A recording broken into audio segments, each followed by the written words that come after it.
tapi juga merupakan pengalaman yang kaya akan manfaat bagi kesehatan tubuh dan pikiran. Bagi para pencinta alam, mendaki gunung adalah cara yang menyenangkan untuk menikmati keindahan alam sambil menantang diri sendiri.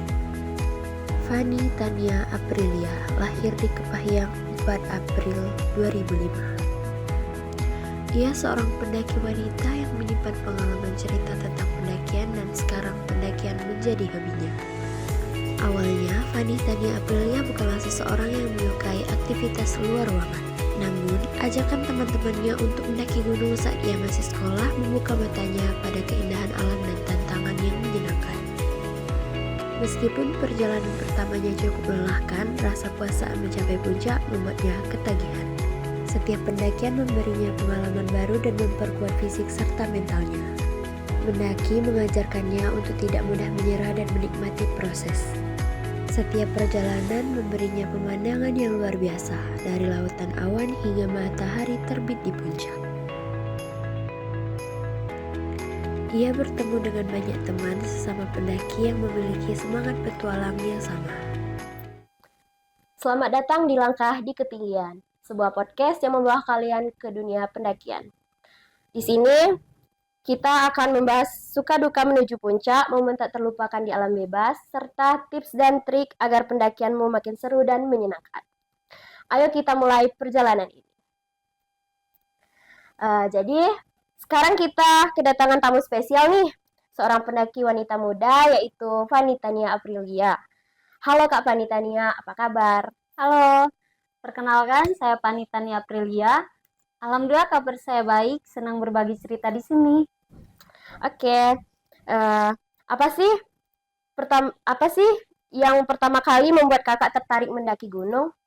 Jadi awalnya itu dulu pas saya masih duduk di bangku SMA, tepatnya di tahun 2019, ada temen nih yang nawarin, mau nggak ikut pendakian gunung ke Gunung Kaba karena mau memperingatkan hari 17 Agustusan.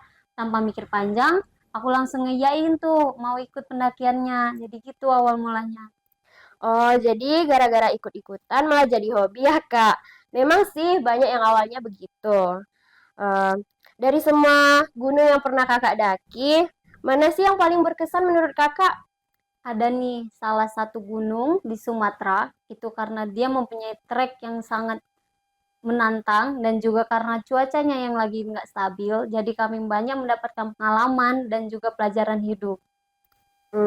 Pernah ngalamin kejadian seram atau mistis selama mendaki nggak, Kak? Ada nih, jadi waktu mendaki di gunung, salah satu di Sumatera, tepatnya di Gunung Dempo, kami banyak sekali mengalami hal-hal kejanggalan yang sampai membuat kami hampir tidak bisa kembali ke rumah. Gimana sih Kak ceritanya lebih detail dong, pengen tahu nih ceritanya. Jadi gini, pada tahun 2019 itu saya masih duduk di bangku SMA. Itu pada saat itu zamannya COVID ya, COVID-19 yang akhirnya libur 2 minggu sampai setahun. Nah, jadi karena itu kami dapat libur seminggu, akhirnya kami membuat rencana ingin pergi mendaki ke Gunung Dempo. Kami beranggotakan 9 orang yang kita samarin aja namanya, nggak kita sebut satu-satu. Jadi kami bertiga yang cewek, selebihnya itu cowok semua. Jadi saat mulai pendakian, kami dari Kepahyang menuju ke Pagar Alam itu kami mengalami banyak sekali hal-hal janggal.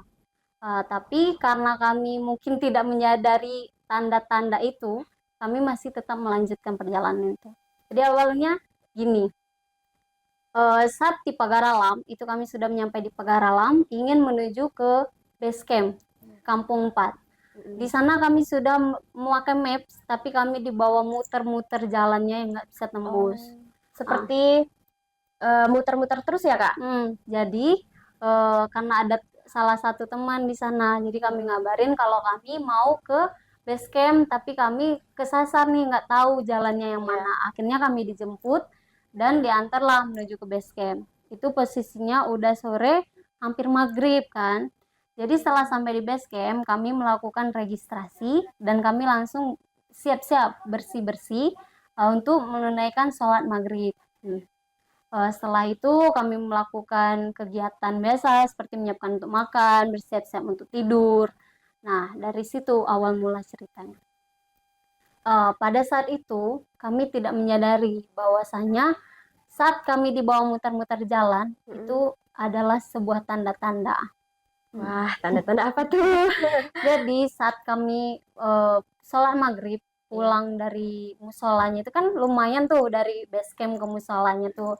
Lumayan jauh ya. Iya, jadi ada salah satu temen tuh ada ngelihat something yang nggak bisa kita jelaskan. Wah, apa tuh? Jadi setelah itu kan kami pulang ke base camp, setelah makan kami tuh tidur karena mau mempersiapkan diri untuk pendakian besok pagi. Sebelumnya info kami tuh melakukan pendakian 3 hari 2 malam.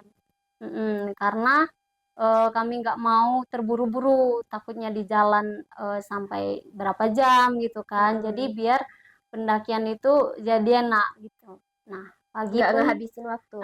pagi pun tiba, kami seperti biasa bersiap-siap dan kami memulai pendakian tersebut. Awalnya itu nggak ada terjadi apa-apa, semua berjalan dengan lancar. Sampai di perjalanan itu tidak ada kejanggalan apapun. Kami seperti biasa berjalan menuju dari base camp, pintu rimba ke pos 1. Tapi di sana karena mungkin ego masing-masing, jadi sepanjang perjalanan kami banyak trouble sesama tim, cekcok masalah kecil lah dan banyak sebagainya. Nah, selama perjalanan kami sampai di pos 1, shelter 1 tepatnya itu aman-aman aja, kami pun beristirahat sebentar. Kemudian tidak lama kami langsung melanjutkan ke shelter 2. Nah, dalam perjalanan menuju ke shelter 2, itu tadi kan teman saya 3 nih yang cewek kan. Kita sebut saja inisialnya si N dan M. Nah, si N ini tadi itu sebelumnya pernah melakukan operasi usus buntu. Jadi belum genap setahun kalau nggak salah operasinya itu. Jadi saat pada perjalanan itu ada kan treknya kan lumayan tuh. Jadi ada di trek yang agak tinggi, ada di akar. Nah, si N ini tadi kepleset dan perutnya itu kebentur. Padahal udah habis operasi kan, perutnya kebentur, dia langsung pingsan setelah itu. Lalu Kak, gimana tuh? Jadi kami ngamanin dulu si N ini, kami coba menyadari si N ini. Kami tuh panik tuh di situ karena mikir si N ini baru udah operasi, mana perutnya kebentur kan gitu. Jadi banyak dari kami masih buat nyadarin si N ini tadi, kami juga banyak berbincang untuk mungkin kami tidak akan melanjutkan perjalanan ini karena melihat kondisi si N tadi. Saya saja sebagai temennya kan, karena yang ikut ketemu ke rumah ke orang tuanya tadi ingin memutuskan ya udah nggak apa-apa, pulang aja, nggak apa-apa, kali ini kita nggak nyampe puncaknya, nggak apa-apa. Karena kakak merasa kakak penanggung jawab karena dia tadi ya, karena orang tuanya kenal juga sama saya. Setelah nggak lama dari itu kan si N ini sadar dan kami nanya sama dia gimana keadaannya, perutnya gimana, masih sakit apa enggak. Kami ngomonglah sama dia gimana kalau kita turun aja kan. Tadi kan ada temen juga yang nggak setuju nih buat turun karena katanya udah sampai di sini, sayang nih mau turun lagi karena belum tentu dia masih kekeh tuh mau menuju puncak. Karena belum tentu nih kita bisa ngelanjutin lagi di ke depan kemudian hari gitu atau di waktu selanjutnya gitu. Mumpung ada kesempatan maksudnya itu. Nah, si N ini juga tadi nggak mau turun. Tadi ya katanya nggak apa-apa udah sampai sini, katanya aku juga udah nggak sakit kok. Dia bilang gitu kan. Bilang gitu kan. Udah setelah kami berbincang, ngobrol-ngobrol, akhirnya kami memutuskan untuk naik kembali. Karena itu tadi kan di pertengahan kan menuju ke shelter 2. Sampainya kami shelter 2, kami pun melanjutkan beristirahat dulu di sana. Banyak tuh pendaki-pendaki dari daerah lain kan. Kami beristirahat di sana. Kami makan-makan ngemil lah istilahnya kan. makan ringan, mengisi perut kan sebelum lanjut ke perjalanan. Nggak lama itu kami ngelanjutin perjalanan menuju Cadas. Sebenarnya di sana tuh udah mulai agak kerasa aneh ya gitu. Iya. Karena kami yang tadi seperti awal ego masing-masing banyak terjadinya clash lah antara kami. Jadi di sana tuh agak-agak gimana gitu kan mereka. Ya. Nah, habis itu kami melanjutkan masuk ke hutan lumut itu namanya. Jadi masuk hutan lumut itu kan emang mendung, dingin di sana, gimana auranya kan agak gimana naik Agak, hutan lumut. iya. Masuk ke hutan situ, menuju situ. Di situ sebenarnya ada temen kan yang 2 orang cowok nih tadi, si R, dia berdua tuh sama si R kan. Dia tuh orang yang lumayan bisa lah ibaratnya kan kita ngomong. Iya. Nah, si berdua ini emang bilang, kita jangan lama-lama di sini, kita geraknya cepat di sini. Udah feeling ya. Udah feeling. Tapi kami nih tadi kan ya udah pikir kenapa? Karena cuma mikirnya karena hari ini tadi yang sore kan, udah sore, udah hampir maghrib kan. Jadi kami ngiyain aja nih kan, karena nggak tahu kan, nggak ngekesian. Nah, jadi kami ngelanjutin, nggak lama kami keluar dari sana dan kami sampai di top Dempo. Sampai di top Dempo Akhirnya itu, sampai ya. sampai di top Dempo itu posisinya emang udah gelap kan, hampir maghrib di sana. Itu emang auranya udah nggak enak itu rasa kan. Wah, Jadi serem banget. jadi pas sampai situ kami nggak berhenti lama kan, karena udah mulai gelap. Kami memutuskan untuk menuju pelataran. Sampainya di pelataran, seperti layaknya kami mendirikan tenda, menyiapkan bahan-bahan untuk makan, bersih-bersih, mengambil air kan. Seperti biasa, nggak ada keanehan di situ. Kami pun malam pun tiba. Setelah kami makan, kami sedikit berbincang-bincang dan akhirnya kami tidur, mempersiapkan diri untuk summit ke top Marapi Dempo besok paginya. Malam pun berjalan, besoknya tiba besok tuh kami summit kan. Sudah siap-siap kan, sudah makan, kami summit ke top Marapi Dempo. Nah, tidak ada keanehan apapun di sana. Kami sudah sampai di top Marapi Dempo itu, posisinya kabut kan, tertutup dinding putih itu. Kan biasa namanya pendaki Pomo tadi mau foto-foto dulu kan, karena ketutup dinding. Akhirnya kami nunggu dulu kan. Setelah akhirnya nggak lama itu, karena memang di top summit itu summit nggak boleh lebih dari 2 jam kata abang-abang guide di sana kan. Jadi setelah itu kami memutuskan turun. Tapi setengah jalan turun menuju ke pelataran, kami berhenti karena melihat yang kabut tadi, dinding putih tadi itu udah mulai kebuka. Jadi kami memutuskan untuk berhenti dulu di sana. Nah, lagi berhenti, ada nih temen nyeletuk ngomong gini, gimana kalau kita ke topnya lagi, mumpung balik lagi mumpung ini dindingnya kebuka kan, tadi belum dapet foto yang bagus katanya gitu kan. Kebetulan. Akhirnya kami memutuskan untuk naik lagi. Nah, di situ kan udah mulai salah sebenarnya. Kami naik lagi, di situ tinggal hanya tim kami. Itu pun tim kami 9 orang, enggak semuanya, karena ada 3 apa 2 yang udah balik ke tenda tadi gitu. Jadi kami sisanya yang masih di atas. Itu lama kami di atasnya, kami sempat duduk lagi karena ketutup lagi kan. Kami duduk, sempat beristirahat, sempat tidur bentar. Nah, mulai salahnya itu di sana, karena nggak ada orang yang diam di summit itu lebih dari 2 jam dan menetap di sana sampai awalnya sore. tadi kan dibilang nggak boleh Nggak lebih boleh dari 2 2 jam. jam. Kami di sana, akhirnya temen yang di tenda tadi nyusulin nih ke atas, karena katanya kenapa kami nggak turun-turun kan. Jadi dia membawa perbekalan seperti minum, roti-roti gitu. Jadi nggak lama tuh, nggak kerasa kan udah mulai sore kan, udah jam 2 atau jam 3 gitu. Jadi ada temen ngomong, udah kan foto-fotonya kita harus turun nih karena udah sore gitu. Jadi ada temen yang ini tadi kan belum mau kan turunnya, jadi dipaksa-paksa lah, akhirnya kami memutuskan untuk turun. Kan posisinya luas tuh, kami yang dari ujung nih tadi mau ke turun menuju ke jalurnya itu tadi, kami sempat berhenti lagi di situ karena ke dindingnya tadi yang kembali kebuka nih tadi. Akhirnya mereka mau foto-foto lagi. Tapi salahnya kami tidak melihat jam kan, di situ sudah makin sore. Akhirnya setelah sore itu kami memutuskan untuk turun lagi karena hanya tinggal tim kami, dan banyak pendaki yang ketemu tadi itu udah mulai turun karena itu kan udah hari kedua tuh. Cuma hanya kami yang 3 hari 2 malam mungkin ada, tapi sepertinya tuh udah nggak ada karena udah turun semua tadi itu. Jadi kami memutuskan untuk turun hari yang sudah sore itu kan. Di pertengahan perjalanan tiba-tiba teman saya yang perempuan tadi, si M, itu tiba-tiba berhenti. Karena posisinya saya tadi kan di depan kan, berjalannya di depan, tiba-tiba berhenti di pertengahan perjalanan itu.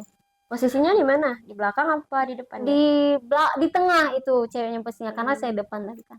Dia berhenti terus ngomong gini, aku nggak mau jalan turun lagi, katanya. Mau diam di sini aja, katanya gitu. Wah, kenapa?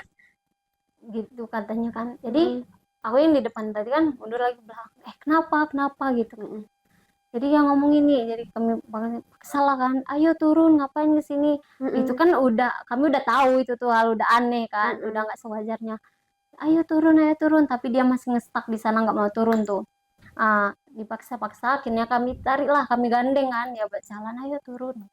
Kan digandeng tuh udah menuju jalan turun, itu udah posisinya kami udah nanya, aku aja nanya kenapa gitu kan. Kami dalam perjalanan turun terus kan, di situ salahnya kami salah ambil jalur. Yang seharusnya kami tadi ke kanan, kami ambil kiri. Ternyata di sebelah kiri itu kan jurang kan. Hampir saja kami semua itu masuk ke jurang, nggak ada sisanya. Mungkin perempuan tadi memberi tanda ya, Kak. Hampir masuk ke jurang. Akhirnya si salah satunya abang ini tadi bicara kan, kita ini salah jalur, katanya gitu. Kita ini salah jalur, seharusnya kita ambil kanan gitu kan. Hampir saja kami tuh semuanya masuk dalam jurang. Kita salah ambil jalur gitu, akhirnya kami ngambil kanan. Tapi dalam perjalanan itu pun hari yang udah makin malam, kami kan nggak bawa persiapan apapun, senter gitu kami nggak bawa karena tadi kan masih pagi kami summitnya.